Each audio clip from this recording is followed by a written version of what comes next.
Okay, this video is to detail the service work being performed on M9-750 serial number 59864. Wellhook came in for some limit switch issue. The limit switch needed to be adjusted, so the push rod wasn't actuating the limit switch. That was a very simple adjustment by loosening this screw, and it was actually set too high, so lowered it, then it was able to calibrate. We did take it apart to inspect the rest of the wellhead. We did notice quite a few issues actually. There is some etching on the rotor, as you can see there. Okay, that etching is going to continue to cause a problem, so we'll quote that. The major issue here is that once you drop this rotor into the wellhead, you should be able to drop it in and freely rotate, but it's getting stuck. So when it at the top of this right hand corner here, there is expansion and it's causing binding.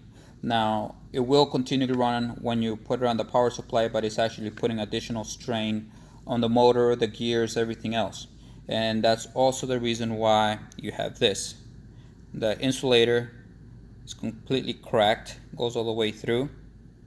So we've quoted that. So like I mentioned, the rotor does need to be replaced, the guide ring also. Let's see if I can manage to get the rotor out. Okay, there wasn't leaking issue, and you can tell that by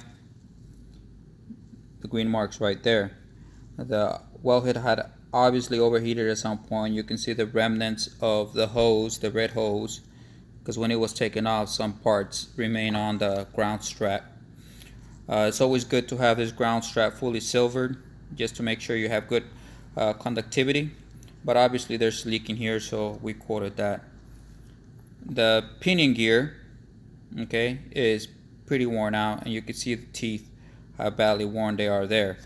The pinion gear is supposed to look like this. That's brand new teeth, much thicker. And what it will do, once you have new gears in there, you'll see that you'll have very minimal to no backlash. And with this one, of course, there was quite a bit of backlash on the gears. Was another issue. This can be caused by either prior service being performed and the gears not being adjusted right. So what happens is, if you notice on the conductor ring, you have this mark here and this mark here. That means that the gears are actually rubbing and eating into the copper for the ground strap. So what will happen is, of course, it will eventually punch through, water will come leaking out. So what you want to do or make sure that's being done, number one, that the correct gears are, idler gears are being installed. The idler gears on the top are recessed. The idler gears at the bottom are not. Now there are different versions of idler gears out there, but on this particular one, these are the idler gears that are installed. So what's happening is, this is mounted this way, this is spinning and causing that mark right there to start eating into the copper. Besides that, everything else looks fine. So to kind of break down what's going to be quoted: the rotor, the actual guide ring, ground strap, pinion gear, and the coupling insulator.